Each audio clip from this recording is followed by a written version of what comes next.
ओम सहनाववतु सहनौ भुनक्तु सह वीर्यङ्करवावहै तेजस्विनावधीतमस्तु मा विद्विषावहै। ओम शान्तिः शान्तिः शान्तिः। हरिः ओम श्रीगुरुभ्यो नमः। हरिः ओम। તો આજથી શ્વેતાશ્વતર ઉપનિષદ એનો સ્વાધ્યાયનો પ્રારંભ કરીએ છીએ.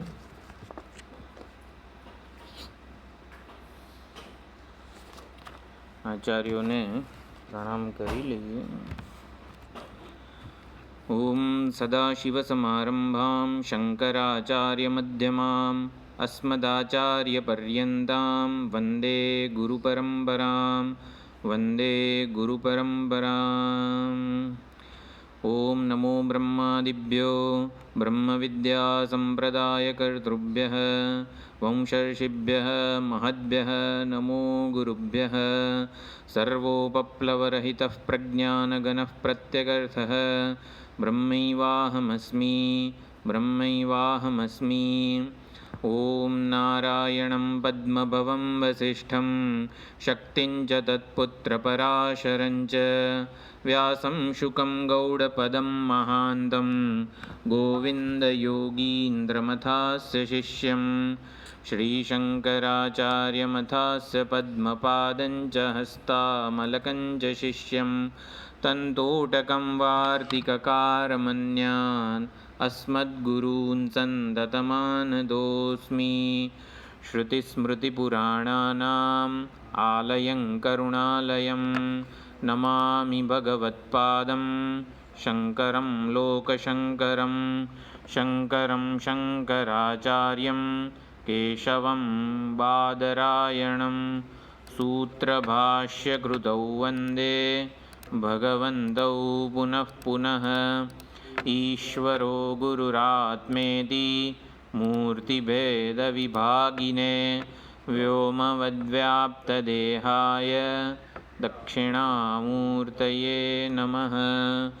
अशुभानि निराचष्टे तनोदिशुभसन्ततिं स्मृतिमात्रेण यत्पुंसां ब्रह्मतन्मङ्गलं विदुः. ओम परम ओंकारश्चाथ शब्दश्च द्वावेतौ ब्रह्मणः पुरा कंठं भित्त्वा विनिर्यातौ तस्मान्माङ्गलिकावुभाविति. यैरिमे गुरुभिः पूर्वं पदवाक्यप्रमाणतः व्याख्याताः सर्ववेदान्ताः तान्नित्यं प्रणतोऽस्म्यहम्. આજે કેમેરો ભૂલી ગયો છું એટલે અવાજ હજી ફાટે છે કે ચાલે એવો છે? ના ના, અહીંયા બરોબર છે કે એટલે ફાટતો હોય તો ઓછો કરું આમાં? બરોબર, ચાલશે. ઓકે. શ્વેતાશ્વતર ઉપનિષદ કયા વેદમાં આવેલું છે?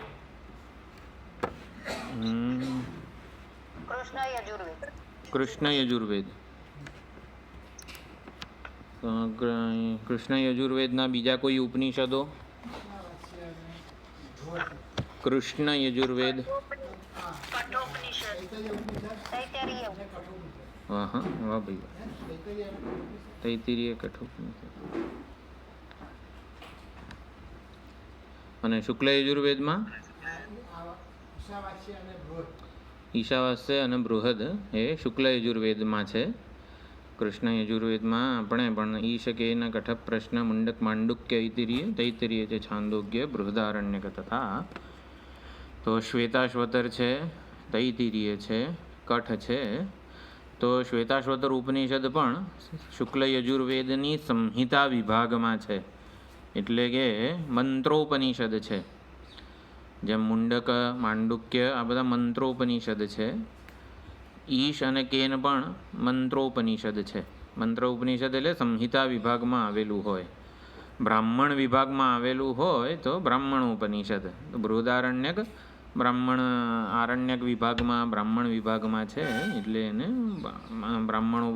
પછી પ્રશ્નોપનિષદ પણ આવી રીતે બ્રાહ્મણો ઉપનિષદ છે. તો મંત્રો ઉપનિષદની વ્યાખ્યા બ્રાહ્મણ ઉપનિષદ હોય જનરલી. તો આ પ્રમાણે શ્વેતાશ્વતર ઉપનિષદનો અર્થ છે પુરાણી વિદ્યા, એટલે વિદ્યાનું નામ છે ઉપનિષદ.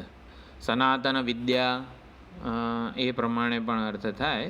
એટલે સનાતન અથવા અને પુરાણ હોવા છતાં પણ અત્યારે પણ એટલી જ પ્રસ્તુત છે. તો વૈદિક કાળમાં ઉપનિષદો બધા લોકો ભણતા હતા, અત્યારે ક્યાં એ પ્રસ્તુત છે? અત્યારે કંઈ એપ્લાય થાય છે એનું જ્ઞાન વગેરે? તો કે હા, અત્યારે પણ એટલી જ પ્રસ્તુત છે. એટલે પુરા અપી નવઃ, જૂનું પુરાણું હોવા છતાં પણ અત્યારે મોડર્ન છે, નવું જ છે એકદમ. એ જ્ઞાન એવું ને એવું સચવાયેલું છે. એટલે આ વૈદિક સાહિત્ય, વૈદિક વિદ્યા, એનો ખજાનો જે છે આ ઉપનિષદો, એ આપણા આચાર્ય પરંપરાના બધા આચાર્યોએ યથા સ્વરૂપે સાચવેલો છે. તો શ્વેતાશ્વતર, એટલે શ્વેત અને અશ્વતર એવા બે શબ્દો ભેગા છે. શ્વેત એટલે સફેદ, શુદ્ધ, સાત્વિક ગુણનું પ્રતીક છે, પવિત્રતા, શાંતિનું પ્રતીક છે શ્વેત રંગ. તો શ્વેત અને પછી અશ્વતર. અશ્વતર એટલે અશ્વ એટલે ઘોડો. તો હોર્સ પાવર એક આપણે એકમમાં આપવામાં આવે છે, શક્તિનો, ગતિનો. જેમ એન્જિન હોય તો હોર્સ પાવર, ભાઈ કેટલા હોર્સ પાવરનું એન્જિન છે? તો 9 કિલોવોટ, 11 કિલોવોટ, 7 કિલોવોટ વગેરે. આપણા જે રેલવેના એન્જિનો છે બધા, એ 3, 5, 7, 9, 11 એવી રીતે માલગાડી ખેંચનારા હોય તો સૌથી વધારે હોર્સ પાવર હોય. તો એ પ્રમાણે અશ્વતર એટલે ઘોડા જેવી શક્તિ, ઘોડા જેવી ગતિ, ઘોડા જેવી ચપળતા જેનામાં છે, એટલે એને અશ્વતર કહેવાય. તો શ્વેતાશ્વતર ઋષિ વડે આ ઉપનિષદનું આવી રીતે મંત્રદ્રષ્ટા છે શ્વેતાશ્વતર ઋષિ આ ઉપનિષદના, એટલે પણ ઉપનિષદનું નામ શ્વેતાશ્વતર થયેલું છે. એ શ્વેતાશ્વતર ઋષિનું નામ છે. એમણે આ ઉપનિષદના મંત્રો આવી રીતે સમાધિ ભાષામાં એમણે જોયા અને એટલે આ ઉપનિષદ એમના નામથી પ્રસિદ્ધ થયું. એટલે એ શ્વેતાશ્વતર ઋષિમાં હજી અવાજ નોર્મલ નથી, કારણ કે કેમેરો રહી ગયો છે આજે. એટલે કેમેરો ઓરિજિનલ રેકોર્ડિંગ પણ આવું જ આવશે આજનું. તો કેમેરો ભૂલી ગયો છું. સાઉન્ડના સેટિંગ શું થઈ શકે હવે આમાં? તો ઓછો સંભળાય છે. ઓકે, ચાલો આને બંધ કરી દઈએ આપણે. શ્વેતાશ્વતર ઋષિ હા બરોબર છે આ અવાજ? અચ્છા, હવે આ કેવો છે?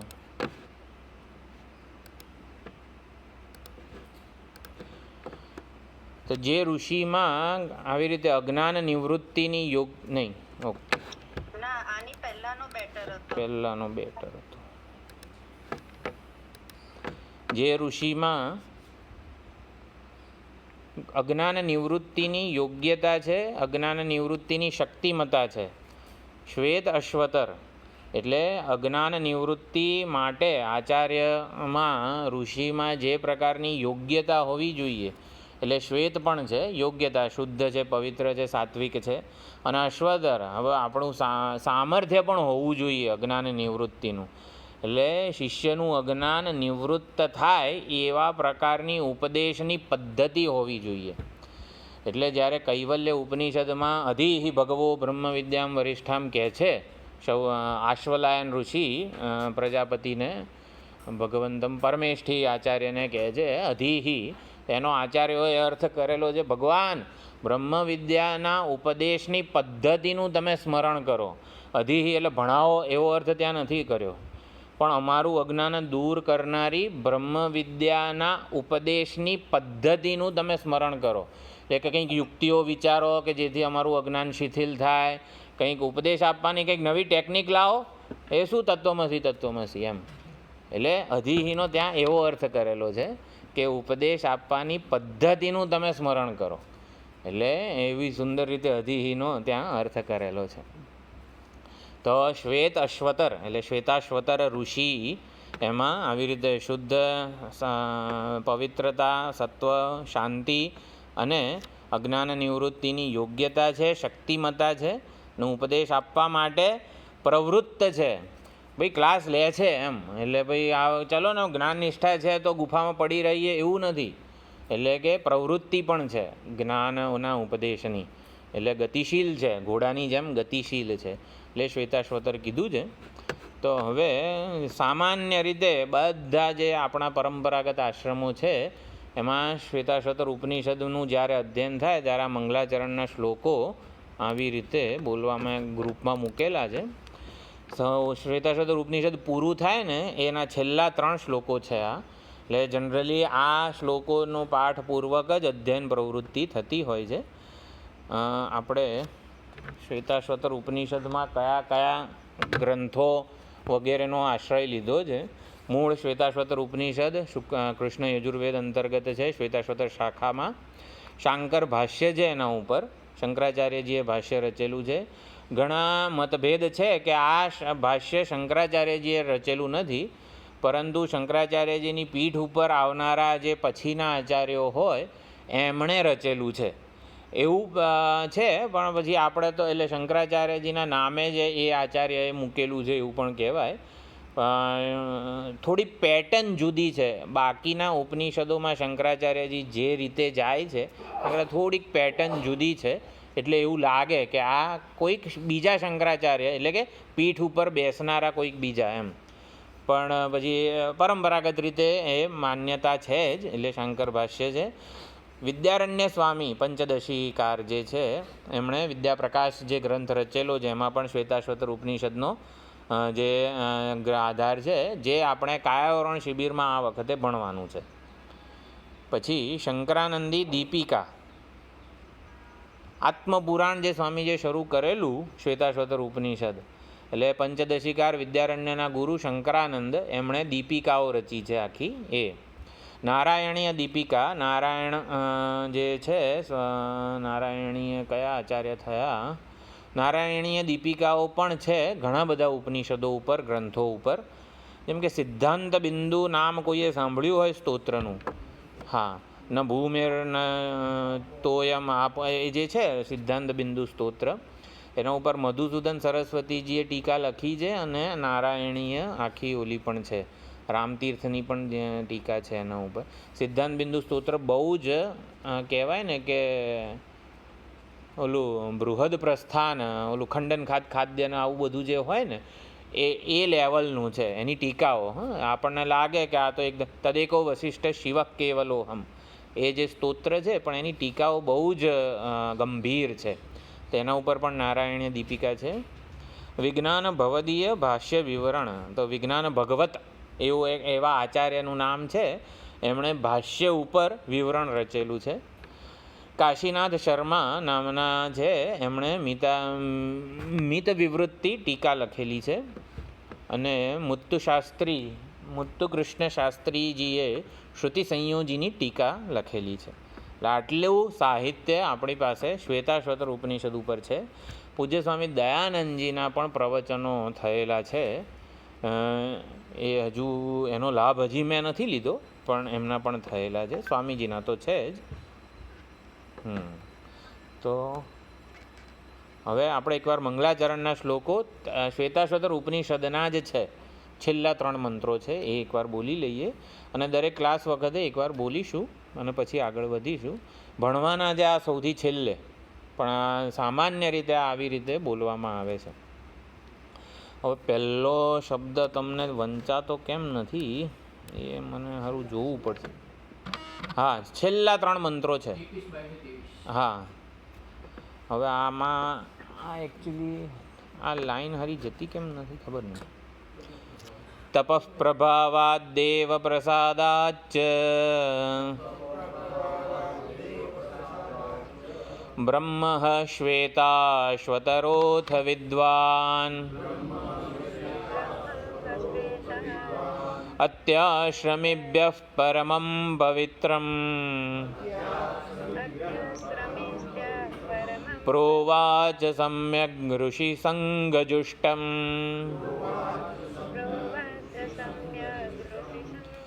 વેદાંતે પરમં ગુહ્યમ પુરાકલ્પે પ્રચોદિતમ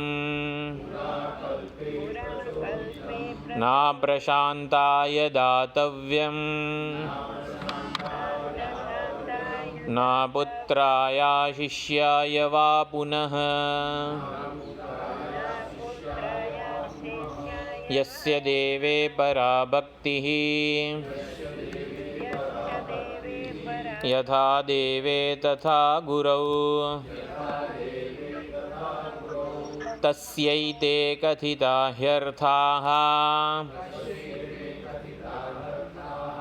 પ્રકાશન્તે મહાત્મનઃ પ્રકાશન્તે મહાત્મન ઇતિ.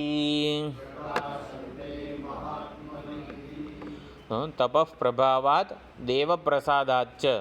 તો શ્વેતાશ્વતર વિદ્વાન શ્વેતાશ્વતર ઋષિને પોતાના તપના પ્રભાવથી, જે તપ એટલે અહીંયા કમિટમેન્ટ વગેરે કહી શકાય, તો આ બ્રહ્મ વિદ્યા માટેનું જે કમિટમેન્ટ છે એના પ્રભાવથી અને દેવ પ્રસાદાત ઈશ્વર કૃપાથી એમણે બ્રહ્મ જે નિર્ગુણ નિર્વિશેષ પરમ બ્રહ્મ જે છે એનો વિદ્વાન એના એ જ એટલે બ્રહ્મવિદ બ્રહ્મ જ્ઞાનમાં નિષ્ઠા એમણે પ્રાપ્ત કરી તપના પ્રભાવથી અને દેવ પ્રસાદાત ઈશ્વર પ્રસાદ ઈશ્વર કૃપાથી. અને પછી એમણે એ જ્ઞાન પ્રાપ્ત કરીને અત્યાશ્રમીભ્ય પરમં પવિત્રમ સમ્યક ઋષિ સંગ જુષ્ટમ. અત્યાશ્રમી એટલે સંપૂર્ણ આશ્રમો જે છે બ્રહ્મચર્ય વગેરે જે છે આશ્રમોથી એમનું જેણે અતિક્રમણ કરેલું છે એટલે કે સંન્યાસી. અત્યાશ્રમી કોને કહેવાય? જેને આશ્રમનું વર્ણાશ્રમનું અભિમાન નથી. હું બ્રહ્મચારી છું, હું ગૃહસ્થ છું, હું વાનપ્રસ્થ છું, હું સંન્યાસ આશ્રમમાં છું, આવું જેને અભિમાન નથી, વ્યક્તિત્વની ઓળખ નથી, ઇન્ડિવિજ્યુઆલિટી નથી, એટલે પોતાનું અજ્ઞાન કલ્પિત વ્યક્તિત્વથી જે છૂટી ગયા છે, એટલે કે એવા સંન્યાસીઓ માટે પરમમ પવિત્રમ અત્યંત પરમ પવિત્ર આ બ્રહ્મવિદ્યા પ્રોવાચ એમણે કીધી સમ્યક ઋષિસંગજુષ્ટમ. તો શ્વેતાશ્વતર ઋષિ પાસે નિવૃત્તિપરાયણ સંન્યાસીઓ આવે છે થોડાક, અને એમને એ આવી રીતે જે પોતે બ્રહ્મવિદ્યા પ્રાપ્ત કરેલી હતી એ કહે છે. એટલે સમ્યક પ્રોવાચ સારી રીતે એમણે કીધી ઋષિ સંઘજુષ્ટમ. તો ઋષિઓના સંઘ એટલે કે સમૂહ, જેમ પીપલાદ પાસે 6 ઋષિઓ આવ્યા હતા પ્રશ્નોપનિષદમાં, એવી રીતે અહીંયા પણ શ્વેતાશ્વતર ઋષિ પાસે આવી રીતે નિવૃત્તિપરાયણ સંન્યાસીઓ આવે છે અને એમણે શ્વેતાશ્વતર ઋષિ બ્રહ્મવિદ્યા કહે છે એનું સ્વરૂપનું પ્રતિપાદન કરે છે.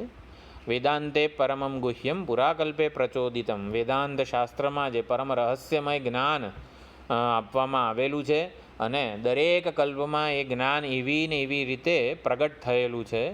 એ જ્ઞાનની મર્યાદા, એ જ્ઞાનનો આદર, મહિમા, વિભૂતિ સચવાય એટલા માટે ન અપ્રશાંતાય દાતવ્યમ. જેણે પોતાના કાર્યકરણ સંઘાત ઉપર સંયમ અને માસ્ટરી એટલે કે પ્રભુત્વ પ્રાપ્ત કર્યું નથી એને ન આપવું જોઈએ. એટલે કે જેણે પોતાના કાર્યકરણ સંઘાતને, જેમ કે ચતુર્થ અધ્યાયમાં છે બ્રહ્મવિદ્યાની પ્રાપ્તિના બહિરંગ સાધનો, બહિરંગ એટલે બાહ્ય સાધનો કયા છે? તદ્વિધિ પ્રણિપાતેન પરિપ્રશ્નેન સેવયા. તો પ્રણિપાત, પરિપ્રશ્ન અને સેવા એ બ્રહ્મવિદ્યાની પ્રાપ્તિના બહિરંગ સાધનો છે. અને અંતરંગ સાધનો શ્રદ્ધાવાન લભતે જ્ઞાનમ તત્પરઃ સંયતેન્દ્રિય. એટલે આટલું અંદર હોવું જોઈએ, ઓલું બહાર હોવું જોઈએ. એટલે શું? શ્રદ્ધાવાન લભતે જ્ઞાનમ તત્પરઃ સંયતેન્દ્રિય જ્ઞાનમ લોભ નચિરેણાધિગચ્છતિ. એટલે અંદર શ્રદ્ધા હોય, સંયતેન્દ્રિય હોય, તત્પરતા હોય. તત્પરતા એટલે ભક્તિ. તો શ્રદ્ધા, ભક્તિ અને સંયતેન્દ્રિય હોય તો આ બ્રહ્મવિદ્યા જે છે પ્રાપ્ત થાય. તો જેમાં આ અંતરંગ કે બહિરંગ સાધનો ન હોય એને ન આપવું જોઈએ. ન પુત્રાય ન અશિષ્યાય વા પુનઃ. પુત્ર કે શિષ્ય કે જે આવી રીતે સમર્પિત નથી આચાર્યને, એને આપવું ન જોઈએ. તો આ પ્રમાણે કીધું.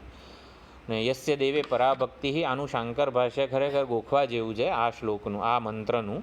આ મંત્રોપનિષદ છે, આ મંત્રનું ભાષ્ય બહુ જ સુંદર છે.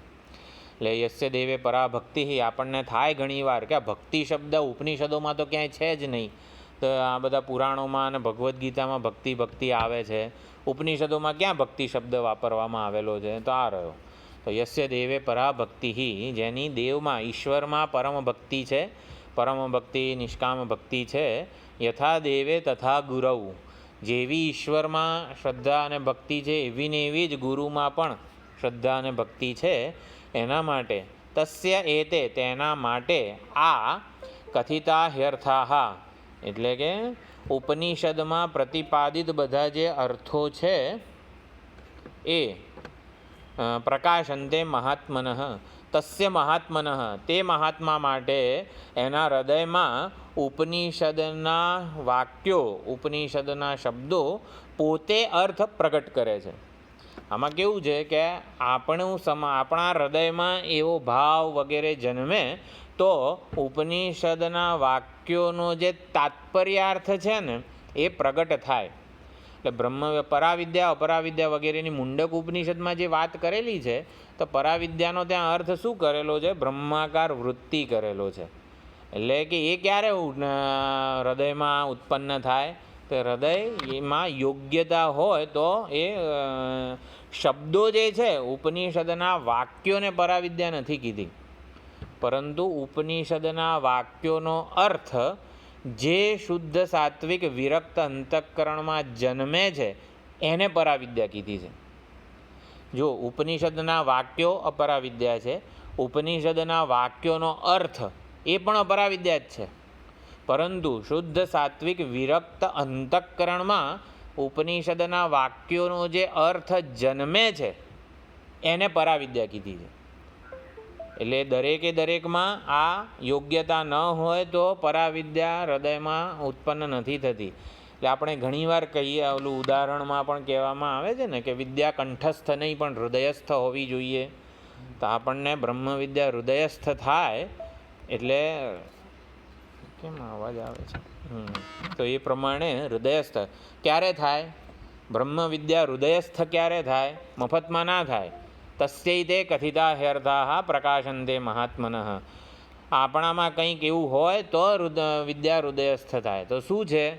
યસ્ય દેવે પરાભક્તિ યથા દેવે તથા ગુરવ, જેવી દેવમાં શ્રદ્ધા અને ભક્તિ છે ઈશ્વરમાં, એવી ને એવી જ શ્રદ્ધા ભક્તિ સમર્પણ શરણાગતિ આપણને આપણા આચાર્યમાં હોય ત્યારે એ બ્રહ્મ વિદ્યા છે, પરાવિદ્યા છે, હૃદયસ્થ થાય, હૃદયમાં આકાર ધારણ કરે.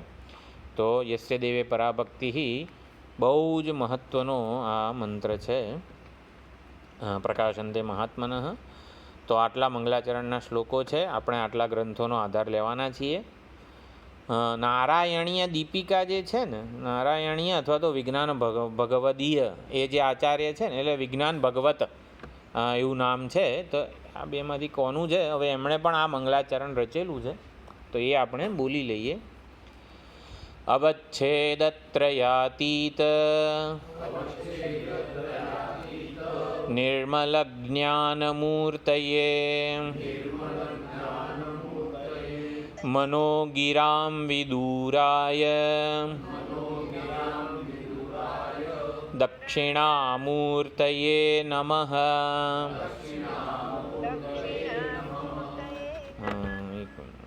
અવચ્છેદ ત્રયાતીત, અવચ્છેદ એટલે અવચ્છેદ, અવચ્છેદ એટલે હા પરિચ્છેદ ને સીમિત, હા બરોબર છે. અવચ્છેદ એટલે ટુકડો. આપણે કહે ત્રિવિધ પરિચ્છેદ શૂન્ય, આ બ્રહ્મ જે છે દેશ કાળ વસ્તુની સીમાથી પર છે, કોઈ ગુણની સીમા. અવચ્છેદ એટલે આવી રીતે ભેદક અથવા તો ભેદ. તો ત્રણેય પ્રકારના વિભાગથી, ત્રણેય પ્રકારના ભેદથી અવચ્છેદ ત્રય, એટલે ત્રણેય પ્રકારના ભેદ, સ્વગત સજાતીય વિજાતીય ભેદ છે, અને દેશકાળ વસ્તુગત પરિચ્છેદ સીમા ભેદ, આમ ત્રણેય પ્રકારનું કહેવાય છે. સ્વગત સજાતીય વિજાતીયને પણ અવચ્છેદ કહેવાય, ભેદ કહેવાય. અને દેશકાળ વસ્તુગત જે કંઈ પણ મર્યાદા હોય, સીમા હોય, વિશેષતા હોય એને પણ અવચ્છેદ કહેવાય. તો અવચ્છેદ ત્રય એટલે કે દેશકાળ વસ્તુ અથવા તો સ્વગત સજાતીય વિજાતીય ત્રણેયથી જે અતીત છે, અવચ્છેદ ત્રણેય પ્રકારના અવચ્છેદથી, ત્રણેય પ્રકારની સીમાથી, ત્રણેય પ્રકારની લિમિટેડનેસ મર્યાદાઓથી અતીત જે છે, નિર્મલ જ્ઞાન મૂર્તએ જે નિર્મળ જ્ઞાન સ્વરૂપ છે. જો કોઈ પણ વસ્તુ જળ દૃશ્યો હોય ને એ એકબીજાથી જુદા હોય, એમાં પરિચ્છેદ હોય, અવચ્છેદ હોય, સીમા હોય વગેરે, પરંતુ એ વસ્તુ જેમ કે એક ખુરશી એક બીજી ખુરશીથી વગેરે વસ્તુગત એને સીમા અવચ્છેદ કહેવાય, સ્થળગત અવચ્છેદ કહેવાય. અને ભાઈ આ ખુરશી કાલે ત્યાં હતી અને આજે ત્યાં છે એ કાળગત અવચ્છેદ કહેવાય. તો આ ત્રણેય પ્રકારના જે અવચ્છેદ કે ભેદથી જે પર છે, તો શું પર છે? એનું જ્ઞાન. જો વસ્તુ દેશ કાળ વસ્તુ એકબીજા કરતાં જુદી છે, વિશેષ છે, પરંતુ એમનું જ્ઞાન જે થાય છે સાક્ષીને, એ સાક્ષી સ્વરૂપ જે છે એ તો ત્રણેય પ્રકારના ભેદથી, ત્રણેય પ્રકારની વિશેષતાથી, સીમાથી, આ દેશ આ ખુરશી અહીં હતી કાલે ત્યાં હતી વગેરે જાણ્યું કોણે? એ વખતે તે જે સાક્ષીએ જાણ્યું એ જ સાક્ષી અત્યારે પણ આ ખુરશીના આ સ્થાનને, આ ધર્મને, આ વિશેષતાને પ્રકાશી રહ્યો છે.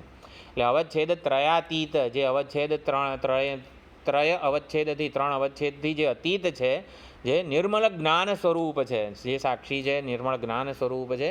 મનોગિરામ વિદુરાય, મન અને ગીર એટલે વાણી, તો મન અને વાણીથી જે બહુ દૂર છે, એટલે કે મન અને વાણી એની પહોંચ, એટલે મનસા વાચા અતીત, મન અને વાણીની એ પહોંચની બહાર છે. એટલે મન અને વાણી જેનું ચિંતન, નિરૂપણ વગેરે કરી શકે ને એ દૃશ્ય જળ વિષય જ હોય. સાક્ષીમાં મન અને વાણી સીધે સીધું એનો નિરૂપણ નથી કરી શકતી. આપણે બ્રહ્મ માટે વાપરવામાં આવે છે શબ્દો યતો વાચો નિવર્તન્તે અપ્રાપ્ય મનસા સહ, કે મન અને વાણી પરમબ્રહ્મ તત્વનું નિરૂપણ નથી કરી શકતા. તો શેના માટે નિરૂપણ નથી કરી શકતા મન અને વાણી? સાક્ષી અધિષ્ઠાન છે, બરોબર.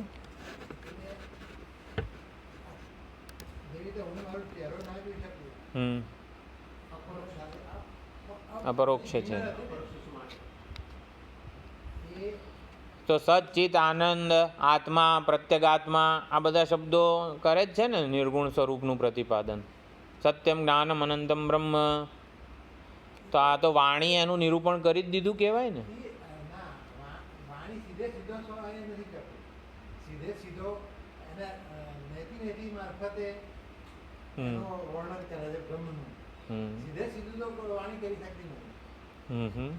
નિષેધ મુખે પ્રતિપાદન કરે છે. નહીથી નહીથી એટલે સચ્ચિત આનંદમાં ક્યાં નેતિ નેતિ છે પણ?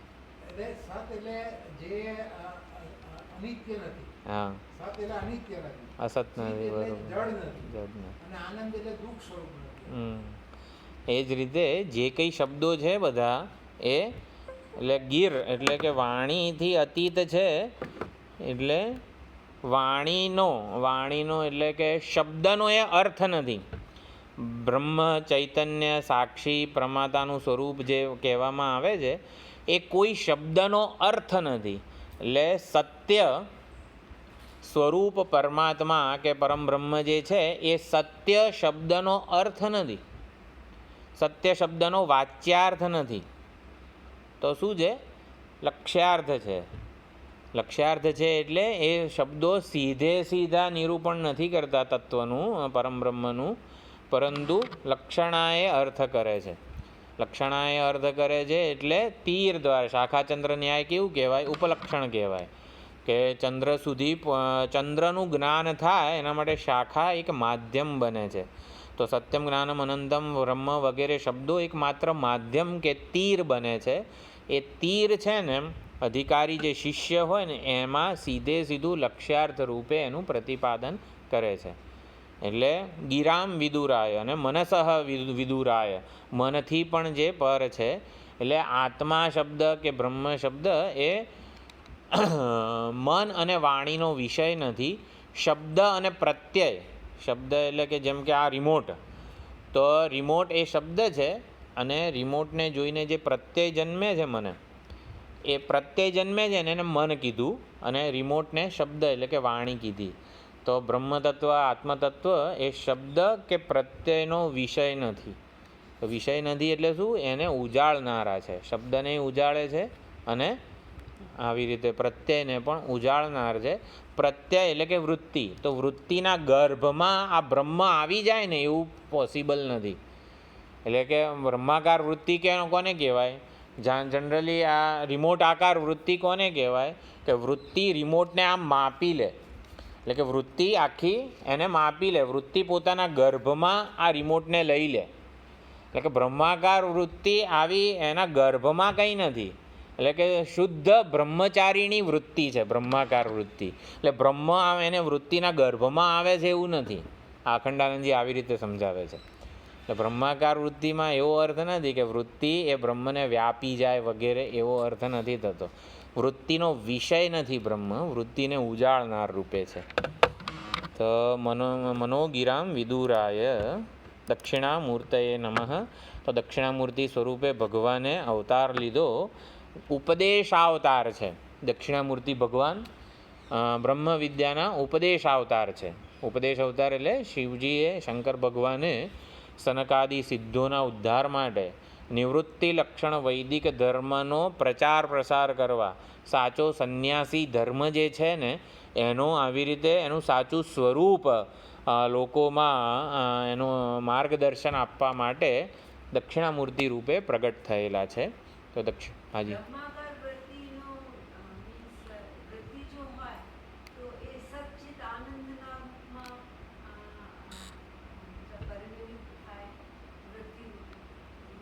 સચ્ચિદાનંદ હા લક્ષ્યાર્થ દ્વારા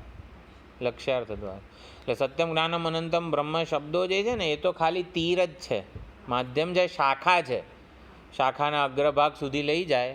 પછી જે છે ને શાખાના અગ્રભાગને છોડી દેવો પડે.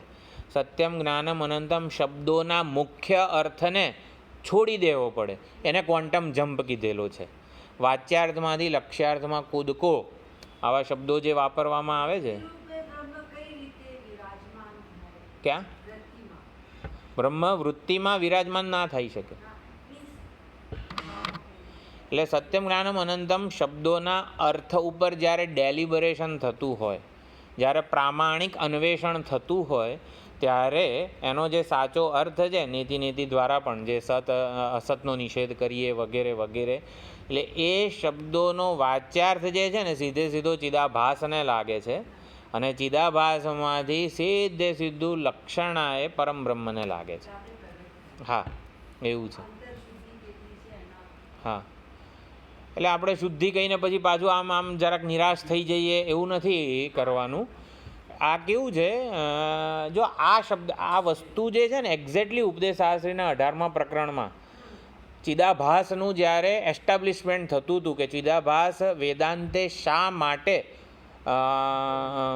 પ્રત્યુપસ્થાપિત કરેલો છે, ઇન્ટ્રોડ્યુસ કરેલો છે ચિદાભાસને, ત્યારે આની અંતિમ ચર્ચામાં ચિદાભાસે વાચ્યાર્થત્વેન સ્થિતા સત્યમ જ્ઞાનમ અનંતાદિ શબ્દા રામતીર્થની સુંદર ટીકા છે. આટલો સમય થઈ ગયો એટલે ભૂલી ગયો છું, પણ એ આખી ટીકા જે હતી રામતીર્થની એ આવી રીતે યાદ કરવા જેવી હતી. જ્યારે 18મા પ્રકરણમાંની ભાવાભિવ્યક્તિ થઈ ને, એટલે ઉપદેશશાસ્ત્રી પૂરું થયું, ભાવાભિવ્યક્તિ આપણે કરી હતી. એ વખતે 18મા પ્રકરણ તત્વમસી મેં ભાવાભિવ્યક્તિ લીધી હતી, એમાં આ બધું સંસ્કૃત બોલેલો હતો. એટલે ચિદાભાસે વાચકત્વેન સ્થિતા સત્યજ્ઞાનાદિ લક્ષણા શબ્દા લક્ષ્યે યુહુ એવું બધું ક્રિયાપદનું છે કંઈક, એ બહુ સુંદર વસ્તુ છે. હાજી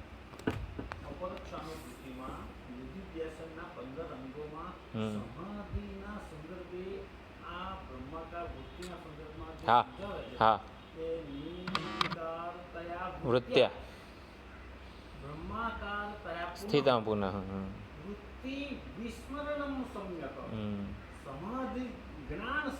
સંજ્ઞક બરોબર. હા વિહીન દશાના સંદર્ભમાં આપણે જે કહ્યું કે ડાયરેક્ટ થાય છે તો પછી એ લક્ષણાર્થ વૃત્તિ ઉત્પન્ન થતી હોય એટલે સુષુપ્તિ અવસ્થા નહીં ના વૃત્તિની લીન. હા પ્રકાશક છે. અર્થ જે છે લક્ષ્યાર્થ એ પોતે જ પ્રકાશે છે. એ વખતે વૃત્તિની જરૂર નથી એટલે જ એને સાક્ષાત અપરોક્ષ કીધેલા છે. હા એ થોડીક ચર્ચા આવશે અત્યારે અહીંયા. શેમાં આવે છે? ઉપનિષદ શબ્દની જે ચર્ચા આપણે કરવાના છીએ ને અત્યારે એમાં મેં લીધેલી છે ઉપનિષદ શબ્દ ઉપર. હા પછી મનસો ગિરામ વિદુરાય થઈ ગયું. નિગમાન આપણે બોલ્યા નથી ને. નિગમાંત પ્રદીપાય નિસ્સંગ સુખ સંવિદે સંસારતાપનોદાય વિદ્યાશ્રીપતયે નમઃ. વિદ્યાશ્રીપતયે નમઃ એટલે શ્રી ભગવાન ઉવાચ વગેરેમાં શ્રીનો અર્થ બ્રહ્મ વિદ્યા કરેલો છે. તો એવી રીતે શ્રી વિદ્યા અજ્ઞાન દૂર કરનારી જે છે પરાવિદ્યા વગેરે એના પતિ એના સ્વામી એના પૂરેપૂરા સ્વરૂપને પ્રગટ કરનાર એવા ભગવાનને નમસ્કાર હોય. વિદ્યા શ્રીપતિને નમસ્કાર. સંસાર તાપનોદાય સંસારના સંપૂર્ણ તાપનું જે ઉપશમ કરે છે નિવૃત્તિ કરે છે. કારણ કે સંસારનો જે તાપ છે એ માત્ર ને માત્ર હું આ દેહ ઉપાધિ છું એ અધ્યાસ કે ભ્રમને લીધે જન્મેલો છે. અને વિદ્યા આ ભ્રમની નિવૃત્તિ કરે છે એટલે સંસારના તાપ જે છે એનું ઉપશમન કરે છે. કેવો છે વિદ્યા શ્રીપતિ જે છે એટલે કે બ્રહ્મ વિદ્યાના અધિષ્ઠાતા દેવ જે છે ભગવાન એ કેવા છે? નિગમાંત પ્રદીપાય એ દીપક સ્વરૂપ છે. પ્રદીપ એટલે દીપક સ્વરૂપ છે. કયા દીપક સ્વરૂપ છે?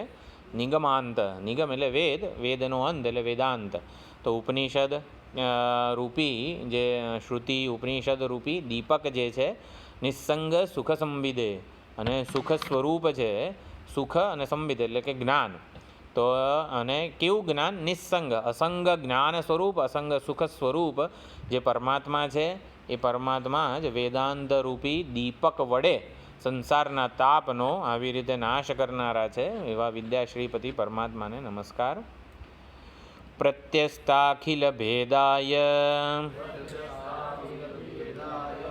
જગદ્વિભ્રમ સાક્ષિણે જ્ઞાનોત્તમ મુનીન્દ્રાય નમઃ પ્રત્યક્ષ સુખાત્મને. પ્રત્યસ્ત અખિલ ભેદાય ત્રણેય પ્રકારના જે ભેદ છે સંપૂર્ણ ભેદ સ્વગત સજાતીય વિજાતીય કહો અથવા તો જે કોઈ પણ ભેદ દ્વૈત ભાવ ભેદભાવ દ્વૈતની ભ્રાંતિ રહેલી છે એ બધા પ્રત્યસ્ત જ્યાં શાંત થઈ ગયા છે. કેવું છે? પ્રપંચોપશમમ એટલે કે જ્યાં પ્રપંચ કે પ્રપંચનો જે આ દ્વૈત ભાવ ભેદભાવ જે છે એ જ્યાં પ્રત્યસ્ત જ્યાં ત્યજાઈ ગયો છે જ્યાં શાંત થઈ ગયો છે. ક્યાં શાંત થાય છે? જગત વિભ્રમ સાક્ષીણે જગત રૂપી વિભ્રમ છે. એક મિનિટ.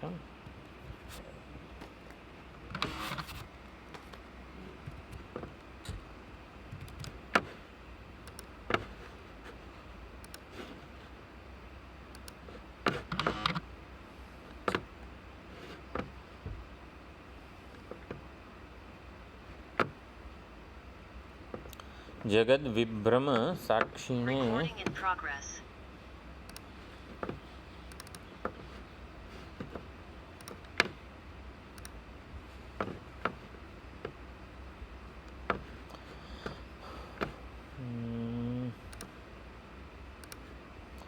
પ્રત્યસ્થાખિલ ભેદાય ત્રણેય પ્રકારના ભેદ જુદાઈ ભેદ કહો દ્વૈત રૂપી ભ્રમ કહો ભેદભાવ કહો. અનેકતા વિવિધતાને આપણે દ્વૈત કે ભેદ નથી કહેતા. દ્વૈત કે ભેદને ચૈતન્યમાં જન્મેલો ભ્રમ એને દ્વૈત કે ભેદ કીધેલું છે.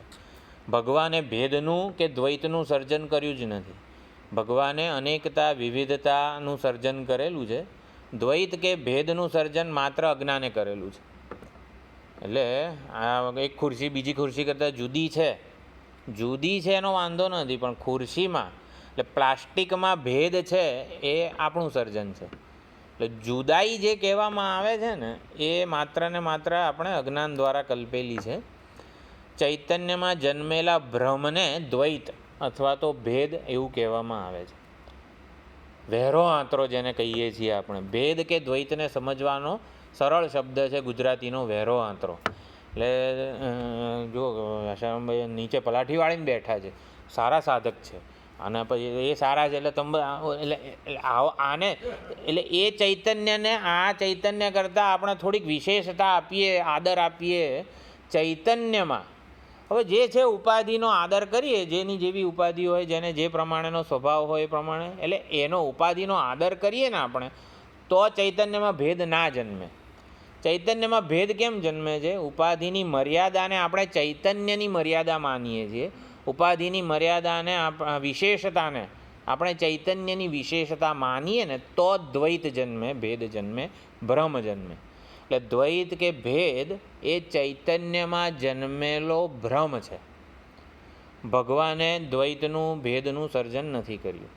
તો જગત વિભ્રમ સાક્ષીણે, તો જગતમાં જે કંઈ પણ અજ્ઞાનને લીધે આ ભ્રમ સેવાઈ રહ્યા છે એ ભ્રમના એ સાક્ષી છે. જે પરમાત્મા જ્ઞાન સ્વરૂપ આગળ જે નિસ્સંગ સુખ સંવિદે વગેરે કહેવામાં આવ્યું એ પ્રત્યસ્ત અખિલ ભેદાય, જ્યાં જે પરમાત્મામાં જે જ્ઞાન સ્વરૂપમાં બધા ભેદ સમાપ્ત થાય છે, શાંત થાય છે, નિવૃત્ત થાય છે, અને જગતરૂપી વિભ્રમના જે સાક્ષી છે. જ્ઞાનોત્તમ મુનીન્દ્રાય, ઉત્તમ જ્ઞાન સ્વરૂપ અને મુનીન્દ્ર એટલે કે દેશિક એટલે કે ઉપદેષ્ટા. ઉત્તમ જ્ઞાન આ જે છે તત્વમસી ઐક્ય જ્ઞાન, એના જે ઉપદેશ કરવામાં ઇન્દ્ર છે, રાજા છે, એવા નમઃ પ્રત્યક સુખાત્મને ઈશ્વરો ગુરુરાત્મેથી મૂર્તિભેદ વિભાગીને. ઈશ્વર, ગુરુ અને આત્મા આ ત્રણેયમાં આ રીતે જે ઐક્ય દર્શન કરે છે. તો જે પરમાત્મા છે કે જે પરમાત્મામાં પ્રત્યસ્થ અખિલ ભેદાય, જે પરમાત્મામાં બધા પ્રકારના ભેદ શાંત થાય છે, જે ભ્રમના સાક્ષી રૂપ છે, જે આવી રીતે ઉત્તમ ઉપદેષ્ટા છે આચાર્ય રૂપે, અને જે પ્રત્યેક સુખાત્મને, જે મારા અંતરાત્મા પ્રત્યેગાત્મા રૂપે બિરાજમાન છે, એમને હું નમસ્કાર કરું છું. ઈશ્વરો ગુરુરાત્મેથી મૂર્તિભેદ વિભાગીને વ્યોમવદ વ્યાપ્ત દેહાય દક્ષિણામૂર્તયે નમઃ. તો આ પ્રમાણે આટલું મંગલાચરણ થયું. બરાબર છે. હવે આપણે એક શ્વેતાશ્વતર ઉપનિષદ એનો અર્થ જરા જોઈ લઈએ.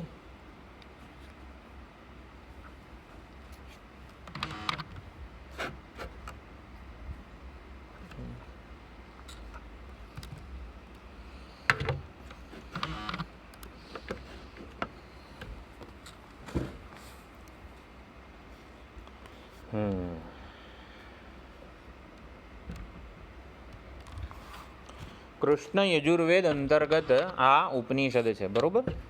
કૃષ્ણ યજુર્વેદમાં તૈત્તિરીય છે, કઠ છે, પછી મૈત્રાયણી ઉપનિષદ એ આપણે ક્યાંય ભણ્યા છીએ? મૈત્રાયણી ઉપનિષદ ક્યારે ભણ્યા? મૈત્રાયણી નથી ભણ્યા? શ્વેતાશ્વતર મારે હજી થોડી નોટ્સ બનાવવાની બાકી છે, એટલે મારો વિચાર મૈત્રાયણીનો હતો, પણ પછી શ્વેતાશ્વતર જ લીધું છે. કાયાવરણની શિબિરમાં સ્વામીજીએ મૈત્રાયણી ઉપનિષદ લીધું. રામતીર્થની દીપિકા વગેરે હતું. ઉપદેશ શાસ્ત્રીના જે ટીકાકાર છે એમણે જ મૈત્રાયણી ઉપર ટીકા લખેલી છે.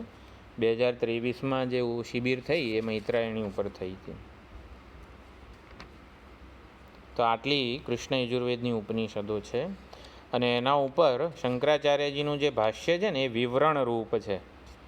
વિવરણ જો આમાં વ્યાખ્યાન, વિવરણ, વૃત્તિ, ભાષ્ય, કારિકા વગેરે બધા ગ્રંથો ઉપર જે સામાન્ય રીતે લખવામાં આવે છે. ગૌડપાદાચાર્યજીએ કારિકાઓ રચી છે. ટીકા, આનંદગીરીની ટીકા આખી ગદ્યાત્મક હોય. તો એવી રીતે અહીંયા શંકરાચાર્યજીનું જે ભાષ્ય છે ને એ વિવરણાત્મકમ છે. વિવરણ એક વૈદિક વાંગ્મય કરીને આવી રીતે એક પુસ્તક તૈયાર કરી રહ્યો છું. એમાં આવું ભાષ્ય કોને કહેવાય, કારિકા કોને કહેવાય, સૂત્ર કોને કહેવાય, આપણા વેદ અને આ અંતે ને બધું બહુ વર્ષો પહેલાં લગભગ આપણે કઠોપનિષદ જ્યારે ભણ્યા ત્યારે થોડું શરૂઆતની 10 મિનિટ થોડુંક આપણે જે ચર્ચા વિચારણા કરતા હતા ને એનું આવું પુસ્તક છે. એમાં આ બધી વ્યાખ્યાઓ લખેલી છે. વિવરણ કોને કહેવાય, વ્યાખ્યાન કોને કહેવાય. બ્રહ્મસૂત્ર ઉપર શંકરાચાર્યજીએ જે રચ્યું છે એને જ ભાષ્ય કહેવાય છે. ઈશ, મુંડક, કેનમાં નહીં, અમુક 3 ઉપનિષદો છે ને એને વિવરણાત્મક ભાષ્ય કીધેલું છે. બીજા જેમાં પૂર્વ પક્ષ, ઉત્તર પક્ષ, ખંડન વગેરે આવું હોય, બૃહદારણ્યક, છાંદોગ્ય વગેરેમાં કેવું કે નૈયાયિકોનો મત લે અને એનું ખંડન કરે ભાષ્યકાર, તો એને વૃત્તિરૂપને આવી રીતે ઘણું ભેદ છે. 11 ઉપનિષદના શાંકર ભાષ્ય સમાન નથી કંઈ, એમ સમાન ઇન ધ સેન્સ કે એકને કંઈક વૃત્તિરૂપ કીધું, એકને વિવરણ રૂપ કીધું, એકને વ્યાખ્યાન રૂપ કીધું, એવી રીતનું છે. જો ભગવદ્ ગીતાનું ભાષ્ય પણ અશોચાનન્વશોચસ્ત્વમની આગળ જે લખેલું છે ને એમાં લખેલું છે કે આ હું વ્યાખ્યાન રૂપ ભાષ્ય રચું છું, એવી રીતે શંકરાચાર્યજીએ પોતે એવું લખેલું છે. આ બધી વસ્તુઓ આપણને ખબર, આપણું વૈદિક સાહિત્ય આપણને નામ તો યાદ હોવા જોઈએ. 4 વેદના કયા 4 મહાવાક્યો છે, એના કયા 4 ઋષિઓ છે, એના કયા આ છે. ગુરુ શિષ્ય પરંપરાઓ યાદ હોવી જોઈએ. ભાઈ કઠોપનિષદમાં યમરાજા નચિકેતા છે, પીપલાદ છે, તો કયા 6 શિષ્યો, બધી વસ્તુઓ આપણને યાદ હોવી જોઈએ. તેવી રીતે શ્વેતાશ્વતર અહીંયા આચાર્ય છે પણ શિષ્યોના નામ નથી. બધા જે નિવૃત્તિપરાયણ સંન્યાસી જે છે બધા શિષ્યો એ આવે છે. તો શ્વેતાશ્વતર ઉપનિષદ વિશે ઉપનિષદ સામાન્ય રીતે દરેક જે ઉપનિષદનો જે અધ્યયન થતું હોય એમાં ઉપનિષદ શબ્દનો અર્થ સમજાવવામાં આવે છે. તો ઉપનિષદ શબ્દની વ્યાખ્યા દરેક આચાર્યોએ જે કરી છે, અત્યારે હું ઓલું બધું લાવ્યો નથી ને એટલે અહીં બતાવી નહીં શકું, પણ હું ગ્રુપમાંય મૂકીશ અને આવતા ક્લાસમાં બતાવીશ. સુંદર વ્યાખ્યા છે ઉપનિષદ શબ્દની. શુદ્ધમ જીવમ ઉપશબ્દાર્થ સામીપ્ય ઉપલક્ષિતમ બ્રહ્મ નિશ્ચિતમ નીત્વા સ્વરૂપમ ગ્રાહયિત્વા સકાર્યામ સમૂલામ અવિદ્યામ શિથિલયતી નાશયતી યા સા ઉપનિષત. તો એનો અર્થ કરેલો છે શુદ્ધમ જીવમ, ઉપ, ની અને શદ. તો ઉપ એટલે શું કે જે સમીપમાં છે, આપણી સૌથી વધુ સમીપ શું છે? શુદ્ધ જીવાત્મા. જીવાત્માનું જે શુદ્ધ હું સ્વરૂપે જે પ્રથમ અહમ પ્રત્યય સ્ફુરે છે એ શુદ્ધ જીવ ઉપશબ્દાર્થ. એ જ્યારે કોઈ ઉપાધિ સાથે સંકળાયેલો ન હોય, અહમ. જો આપણે કદાચ તમે 8મા અધ્યાયમાં જે અધ્યાત્મ શબ્દનો અર્થ કરેલો ને એ શુદ્ધ જીવ કહેવાય. અધ્યાત્મ શબ્દનો જે હૃદયસ્થ ચૈતન્ય અર્થ કરેલો ને એ અહીંયા સમજવાનો છે. શુદ્ધમ જીવમ ઉપશબ્દાર્થ. ઉપશબ્દનો અર્થ શું છે? શુદ્ધ જીવ, જે સામીપ્ય ઉપલક્ષિતમ બ્રહ્મ. આમ તો પરમાત્મા પરમ બ્રહ્મ જ છે, એક જ ચૈતન્ય છે. જીવ અને પરમાત્મા એવા 2 ચૈતન્ય નથી. પરંતુ જ્યારે પરમાત્મા, જેમ કે 8મા અધ્યાયમાં કીધું કિમ તદ બ્રહ્મ કિમ અધ્યાત્મમ, ભગવદ્ ગીતાનો 8મા અધ્યાયનો પહેલો શ્લોક છે. કિમ તદ બ્રહ્મ કિમ અધ્યાત્મમ કિમ કર્મ પુરુષોત્તમ. તો બ્રહ્મ શું છે, અધ્યાત્મ શું છે, અર્જુને પૂછે છે. તો બ્રહ્મ એટલે અક્ષરમ પરમ બ્રહ્મ પરમમ એવો જવાબ આપ્યો. સ્વભાવોધ્યાત્મ ઉચ્યતે. તો બ્રહ્મ એ સ્વરૂપ છે, અક્ષર પરમાત્મા. એનો સ્વભાવ શું? બ્રહ્મનો સ્વભાવ જીવ છે. સ્વભાવ એટલે આપણે જો દરેક વખત કોન્ટેક્સ્ટ કે સંદર્ભ પ્રમાણે અર્થ, સ્વભાવ શબ્દનો પણ જુદો જુદો અર્થ થાય. પણ અહીંયા બ્રહ્મ પારમાર્થિક સત્તામાં છે, દેશકાળ વસ્તુથી અતીત છે, બધું અતીત છે બ્રહ્મ. કરવાનું શું એ બ્રહ્મને અતીત હોય તો? મારા જીવનમાં કનેક્ટેડ તો હોવું જોઈએ ને બ્રહ્મ પરમાત્મા. એનો મારી સાથે કંઈ કામ નાવા નીચાવાનો સંબંધ જ નહીં. એટલે એવું હોય તો એને ભણીને શું કામનું? એટલે મારા જીવનમાં બ્રહ્મ જે રીતે કનેક્ટ થાય ને એને સ્વભાવ કે અધ્યાત્મ કે આ જીવ કીધેલો છે. કે બ્રહ્મની વ્યાવહારિક અભિવ્યક્તિ, બ્રહ્મનું વ્યાવહારિક આવિર્ભાવ પ્રાગટ્ય જીવ છે. એટલે શુદ્ધ જીવમ ઉપશબ્દાર્થ સામીપ્ય ઉપલક્ષિતમ બ્રહ્મ. સામીપ્યથી ઉપલક્ષિત જે છે ને બ્રહ્મ કે પરમાત્મા, જે પરમાત્માની સાથે મારે આવી રીતે કંઈક વિચારણા દ્વારા કંઈક સંબંધ સ્થાપી શકું હું, તો એને અહીંયા શુદ્ધ જીવ કીધેલો છે. તો ઉપશબ્દનો અર્થ પરમાત્મા જ થાય, પરંતુ જે પરમાત્મા મારા હૃદય ગુફામાં સાક્ષાત અપરોક્ષતાએ ઉપલબ્ધ છે, જેને હું એવું ચૈતન્ય જે સ્ફુરી રહ્યું છે ને, એને શુદ્ધ જીવ કીધેલું છે. ઉપશબ્દનો અર્થ શું થયો? આ શુદ્ધ જીવ. ની એટલે શું? નિશ્ચિતમ નીત્વા. તો એ જે છે બ્રહ્મ શુદ્ધ જીવ જે છે ને એને નિશ્ચિતમ નીત્વા એટલે લઈ જાય છે. નીત્વા એટલે નેતાને આપણે શું કહેવાય? દોરી જાય છે, લઈ જાય છે, દોરી જાય છે. તો જીવને નિશ્ચિતમ એના નિશ્ચિત સ્વરૂપ સુધી દોરી જાય છે. સ્વરૂપમ ગ્રાહયિત્વા. તો જીવને એના નિશ્ચિત સ્વરૂપ, એના પારમાર્થિક સ્વરૂપ સુધી નિશ્ચિત, એટલે નિશ્ચિત, ગ્રાહયિત્વા એનું ગ્રહણ કરાવે છે, એનો લાભ કરાવી આપે છે. તો એના પછી લાભ કરાવી આપે જીવને, તો પછી શું કરે? શત એટલે શદ એટલે સત. સકાર્યામ સમૂલામ અવિદ્યામ. તો અવિદ્યા જે છે સકાર્ય અને સમૂળ. તો અવિદ્યાનો મૂળ સહિત, અવિદ્યાનો કાર્ય સહિત. આપણને ઝાડ દેખાતું હોય તો એનું મૂળ અને એનું કાર્ય, કાંટા વગેરે, બાવળનું ઝાડ હોય તો કાર્ય શું છે? અનેક બધા કાંટાઓ નીચે પડ્યા હોય, ઉપરે હોય, તો એ કાર્ય સહિત અને મૂળ સહિત. ઝાડનો કાર્ય સહિત અને મૂળ સહિત શિથિલયતી નાશયતી ઇતિ ઉપનિષત. તો જીવને અત્યંત જે સામીપ્યથી ઉપલક્ષિત જે પરમાત્મા છે એને પોતાના સાચા સ્વરૂપ સુધી દોરી જઈને અવિદ્યાનો કાર્ય અને મૂળ સહિત જે આવી રીતે નાશ કરે છે એને ઉપનિષદ કહેવામાં આવે છે. અને આ એક વ્યાખ્યા થઈ. બધા આચાર્યોએ ઘણી બધી કરેલી છે. ઉપશબ્દ સમીપના અર્થમાં છે. તો સમીપ એટલે કેવું? ભાઈ તમે વધારે નજીક છો, આશારામભાઈ થોડા દૂર છે મારાથી, એને સાતિશય નજીક કહેવાય.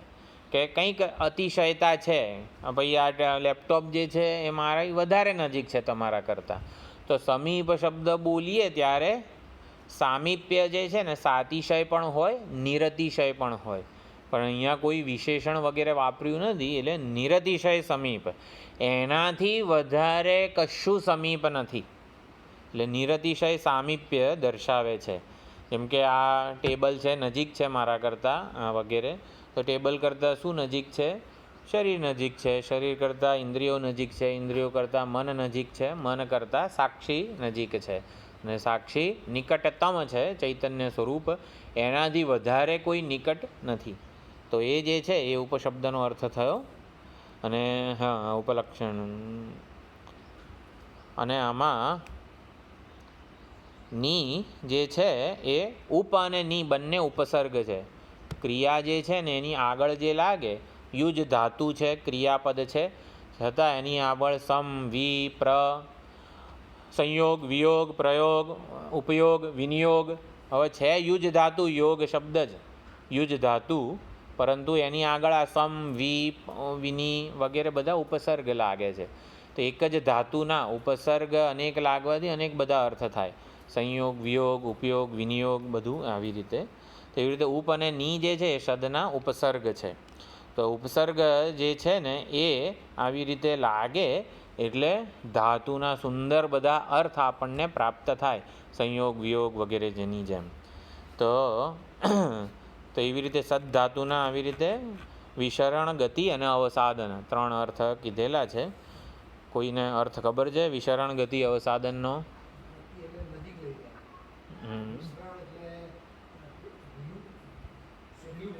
શિથિલીકરણ, નાશ કરે. બરોબર છે. તો એ પ્રમાણે વિશરણ, ગતિ અને અવસાદન. એટલે જીવસ્ય સામીપ્ય ઉપલક્ષિત બ્રહ્મ સ્વરૂપ નિશ્ચિતમ પ્રાપ્તિ. તો જીવની અત્યંત સામીપ્યથી ઉપલક્ષિત જે પારમાર્થિક પરમાત્મા સ્વરૂપ છે એની નિશ્ચિત પ્રાપ્તિ, ગતિ એટલે પ્રાપ્તિ કરાવનાર છે. તતઃ અવિદ્યા શૈથિલ્યમ, અવિદ્યાનું શિથિલીકરણ કરે છે. તતઃ તદ અવસાદનમ, એતत् સર્વમ યા કરોતિ સા વિદ્યા. તો અવિદ્યાનું શિથિલીકરણ અને અવિદ્યાનો નાશ, આ બે વસ્તુ શેના માટે કીધી છે?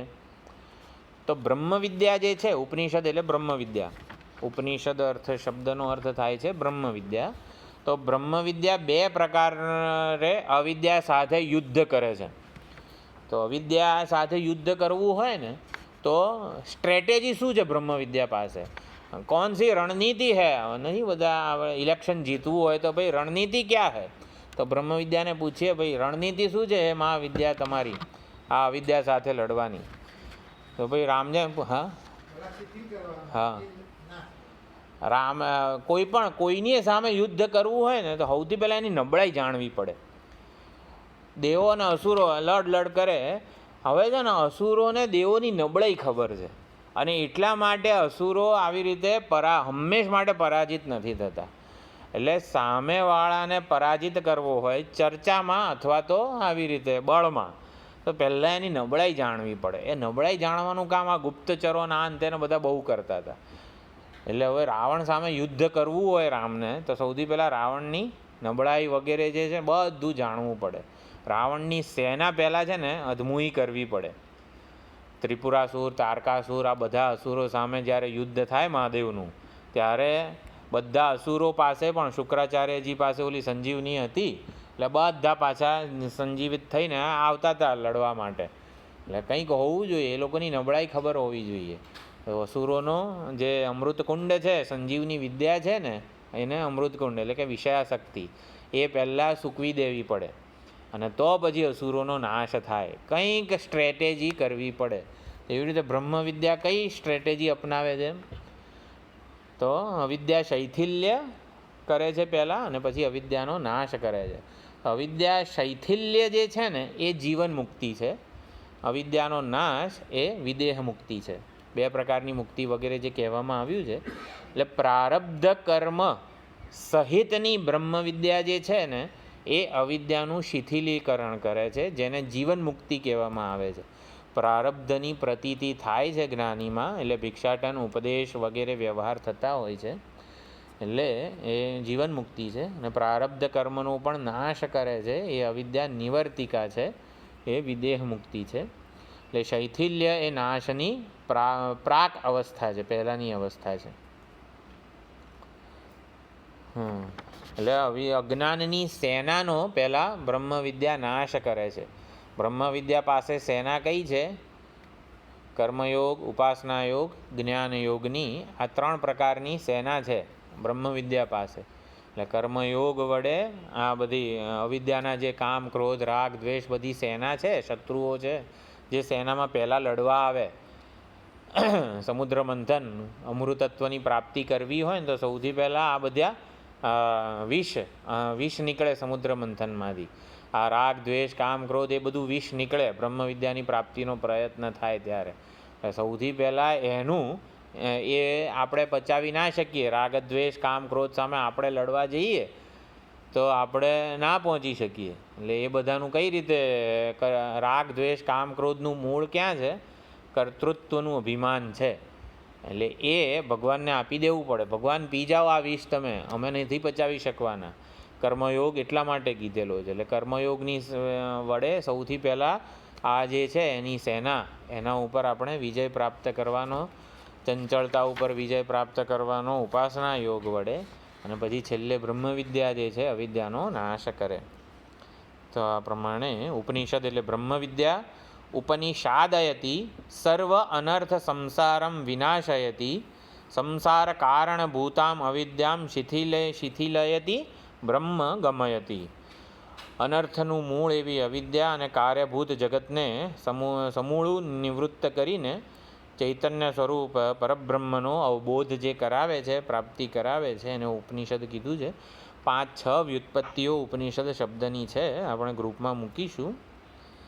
વેદાંતો નામ ઉપનિષદ પ્રમાણમ તદ ઉપકારિણી શારીરક સૂત્રાદીની છે. તો એ પ્રમાણે પણ બહુ જ પ્રસિદ્ધ વાક્ય છે.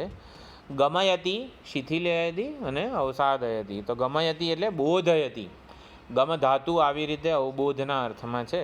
તો ગમયતી બોધયતી, પ્રકાશયતી, બ્રહ્મનો આવી રીતે વૃત્તિના અર્થ રૂપે પ્રકાશ કરે છે. અને સાક્ષાત્કારયતી, તો તો શ્રવણ મનન નિધિધ્યાસન પણ કહેવામાં આવેલું છે. શ્રવણ મનન અને નિધિધ્યાસન. તો શ્રવણથી આવી રીતે અવિદ્યા નિવૃત્તિ થાય, મનનથી સંશય નિવૃત્તિ થાય અને નિધિધ્યાસનથી વિપરીત ભાવનાની નિવૃત્તિ થાય. વિપરીત ભાવના એટલે જુઓ, પરમાત્મા માટે આત્માવારે દ્રષ્ટવ્ય, શ્રોતવ્ય, મંતવ્ય, નિધિધ્યાસિતવ્ય એવું કીધું છે. આત્માવારે શ્રોતવ્ય, મંતવ્ય, ધ્યાતવ્ય, પછી આત્માનું ધ્યાન કરો એવું નથી કીધું. પરમાત્માનું ધ્યાન કરો એવું નથી કીધું. કારણ કે કેમ? એ તો ધ્યાતાનું સ્વરૂપ છે ને, પરમાત્માનું ધ્યાન ના થાય. એટલે વેદાંતિક મેડિટેશનને શું કહેવામાં આવે છે? નિધિધ્યાસન, કોન્ટમ્પ્લેશન વગેરે. એટલે મેડિટેશન શબ્દ જાણે કે ધ્યાનના અર્થમાં રૂઢ હોય, તો આત્માવારે ધ્યાતવ્ય એવું નથી કીધું બૃહદારણ્યકમાં. આત્માનું ધ્યાન ના થઈ શકે. કેમ? કારણ કે તો ધ્યાન કરનારો છે. તો કરવાનું શું? આપણે શું કરતા હતા અત્યાર સુધી? ધ્યાન નહોતા કરતા તો શું કરતા હતા? તો ધ્યાનની જગ્યાએ નિધિધ્યાસન શબ્દ વાપરવામાં આવે છે ટેકનિકલી આખું. તો ધ્યાન કરવાની ચેષ્ટા કે ધ્યાન કરવાની ઈચ્છા, ચેષ્ટા, ઈચ્છા, એને નિધિધ્યાસન કહેવામાં આવે છે. જાણે કે આત્માનું ધ્યાન ના થઈ શકે કારણ કે ધ્યાતાનું સ્વરૂપ છે, ધ્યાન કરનારો પોતે એ છે. એટલે ધ્યાતાનું ધ્યાન વગેરે જે કહેવામાં આવે છે એમાં આ જ સમજવાનું છે. દિધ્યાસા, જેમ જ્ઞાનમાં જિજ્ઞાસા હોય, ભક્તિમાં દર્શનની લાલસા હોય, એવી રીતે જ્ઞાનમાં જિજ્ઞાસા બહુ મહત્ત્વની છે. તો જિજ્ઞાસા જ્યારે હોય ને ત્યારે, જેમ જ્ઞાનમાં જિજ્ઞાસા, એમ આનું નામ છે નિધિધ્યાસનમાં દિધ્યાસા. એ દિધ્યાસા એટલે ધ્યાતુમ ચેષ્ટા, ધ્યાતુમ ઈચ્છા. તો એ ધ્યાનની ચેષ્ટા કે ઈચ્છા જે છે ને એને નિધિધ્યાસા એટલે નિશ્ચય એના, જેવી રીતે શાસ્ત્રનો જે નિશ્ચય છે એના પૂર્વક આપણે શાસ્ત્ર પ્રમાણના આધારે ધ્યાન કરવાની ચેષ્ટા વગેરે કરીએ ને એને નિધિધ્યાસન કીધેલું છે. નિધિધ્યાસન એટલે ધ્યાન કરવું એવું નથી, ધ્યાન કરવાનું નથી, ધ્યાનની ચેષ્ટા કે ધ્યાનની ઈચ્છા કરવાની છે. ધ્યાનની ઈચ્છા ક્યારે થાય? આ નિધિધ્યાસન વગેરે જે બૃહદારણ્યકમાં વાપરવામાં આવેલા છે એમાં આ શબ્દ પ્રગટ થયેલો છે. તો ઉપની અને શદ આવી રીતે ત્રણેય વસ્તુ આપણા માટે મહત્ત્વની છે. ઉપનો એક અર્થ કર્યો ઉપસંગમ્ય, એટલે ઉપની શદ આપણે ઘરે બેસીને કરીએ તો ના ભાઈ ભાઈ ગુરુ સમીપે વિધિપૂર્વક સ ગુરુમેવા બી ગચ્છેત, એટલે કે ગુરુ સેવા શુશ્રૂષા સન્મુખ સાનિધ્યમાં ઘરે બેસીને ના થાય એવું કહે છે. આ તો ઉપસંગમ્ય એટલે કે એપ્રોચ, આપણે અવેલેબલ થવું પડે, ઉપલબ્ધ થવું પડે બ્રહ્મ વિદ્યા માટે. સાનિધ્યમાં સન્મુખ ઉપસ્થિત રહેવું પડે એટલે ઉપ કીધું છે. ની એટલે નિષ્કૃષ્ટ, સાર. જેમ નિષ્કૃષ્ટ કરવું, સાર લેવું એટલે શું? નિશ્ચય એને શીલયતી. નિશ્ચય શબ્દ કઈ રીતે આવ્યો છે? નિશ્ચય એને શીલયતી એટલે જે કંઈ પણ જ્ઞાન આપણે આ બધું પ્રાપ્ત કરીએ છીએ એ બધાનો સાર શું છે? બધાનો સાર શું છે? જે કંઈ આ ટેબલનું જ્ઞાન, ખુરશીનું જ્ઞાન, આ શરીરનું જ્ઞાન, આ બધા જે કંઈ પણ જ્ઞાન છે એ બધાને નીચોવીએ એ બધાનો સાર શું છે?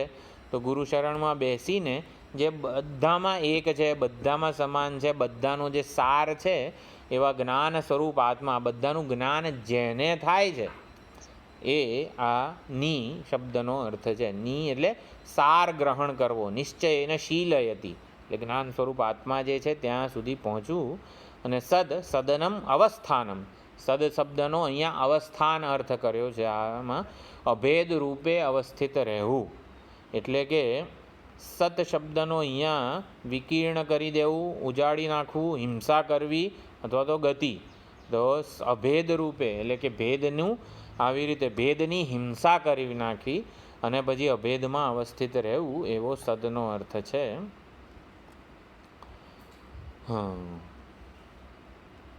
એટલે મને પ્રત્યેક આત્માને મને જ્યારે દ્રષ્ટા સ્વરૂપે સમજવું, દ્રષ્ટા સ્વરૂપે નિધિધ્યાસન થતું હોય, દ્રષ્ટા સ્વરૂપનું અનુસંધાન થતું હોય ત્યારે રાગદ્વેષની નિવૃત્તિ થાય. આ રાગદ્વેષ જાય કઈ રીતે? આમાં બધું જ આમ જ્યારે ને ત્યારે રાગદ્વેષ ઉપર આવીને ઊભું રહી જાય છે વેદાંત. રાગદ્વેષ જાય કઈ રીતે? રાગ અને દ્વેષ દૃશ્યને આધારે ટકેલા છે. કોઈ પણ દૃશ્ય માટે આપણને, એટલે દ્રષ્ટા જ્યારે પોતાને દૃશ્ય સમજે ને ત્યારે અન્ય દૃશ્ય માટે એને રાગ અને દ્વેષ હોય. બરાબર? એટલે દ્રષ્ટા સ્વરૂપે નિધિધ્યાસનમાં જ્યારે જ્યારે આપણે દ્રષ્ટા સ્વરૂપે અવસ્થિત રહેવાનો પ્રયત્ન કરીએ ત્યારે રાગદ્વેષની નિવૃત્તિ થાય, અને બ્રહ્મ સ્વરૂપે અવસ્થિત રહેવાનો પ્રયત્ન કરીએ ત્યારે ભેદ દ્વૈત એ ભ્રમની નિવૃત્તિ થાય. એટલે ઉપનિષદ આવી રીતે આત્મવિદ્યા છે, દ્રષ્ટા સ્વરૂપે પહેલાં હોય અને પછી બ્રહ્મ સ્વરૂપે આપણું પ્રાગટ્ય કે એનું નિધિધ્યાસન વગેરે થતું હોય છે. એટલે સાધક અવસ્થામાં બ્રહ્મવિદ્યા આપણે સાધક અવસ્થામાં બ્રહ્મવિદ્યા સાધન છે, અવિદ્યા નિવૃત્તિ સાધ્ય છે, અને જન્મ મૃત્યુ રૂપે જે અનર્થ સંસાર છે એની નિવૃત્તિ ફળ છે, મોક્ષ છે. જો બ્રહ્મવિદ્યા સાધન છે, સાધન એટલે આપણે કઠિયારો જંગલમાં લાકડા કાપવા માટે જાય તો કઠિયારા પાસે જે કરાડી હોય એ કરાડી બ્રહ્મવિદ્યા છે. પછી જે છેદ કરે છે, લાકડા થડને કાપે છે ને, એ અવિદ્યા નિવૃત્તિ છે. અને પછી ઝાડનો ફાડચા થઈ જાય છે જે એને મોક્ષ. એ 3 પ્રકારે સ્ટેજમાં સમજાવવામાં આવે છે.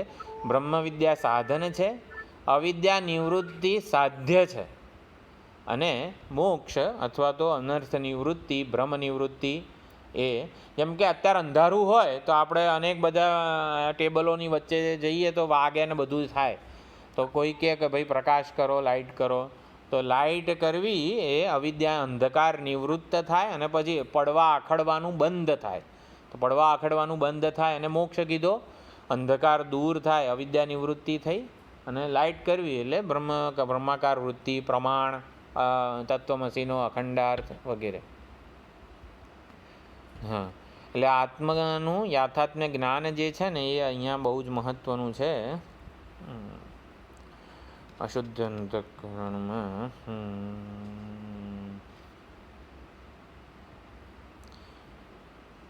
મૂળભૂત અશુદ્ધિ અવિવેક છે. હૃદયની અંતઃકરણની મૂળભૂત અશુદ્ધિ અવિવેક છે, જે અધ્યાસ, રાગદ્વેષ વગેરેમાં પરિણમતી હોય છે.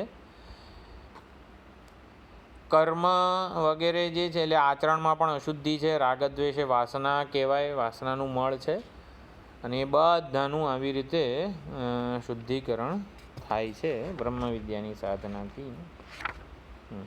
તો બ્રહ્મસૂત્રના ઘણા બધા સૂત્રો છે પ્રથમ અધ્યાયમાં, એમાં શ્વેતાશ્વતર ઉપનિષદ વગેરેની ચર્ચાઓ પણ છે. શ્વેતાશ્વતર ઉપનિષદ ઉપર એટલે જ એનું અધ્યયન થાય છે કે બ્રહ્મસૂત્રમાં પણ એની ચર્ચા છે. તો ઉપનિષદ શબ્દમાં આ પ્રમાણે આપણે 6-7 અર્થ જોયા, એ હું ગ્રુપ ઉપર મૂકી દઈશ. શ્વેતાશ્વતર ઉપનિષદનું હવે પ્રવેશ ભાષ્ય છે. એ પહેલાં જે પ્રસ્તાવના દરેકે દરેક પુસ્તક જે આપણે આ લીધા એમાં કંઈક પ્રસ્તાવના જે કંઈ લખેલી હોય એ આવતી વખતે જોઈ લઈશું. હા. ઓમ પૂર્ણમદઃ પૂર્ણમિદં પૂર્ણાત પૂર્ણમુદચ્યતે પૂર્ણસ્ય પૂર્ણમાદાય પૂર્ણમેવાવશિષ્યતે. ઓમ શાંતિ શાંતિ શાંતિ. હરિ ઓમ શ્રી ગુરુભ્યો નમઃ. હરિ ઓમ.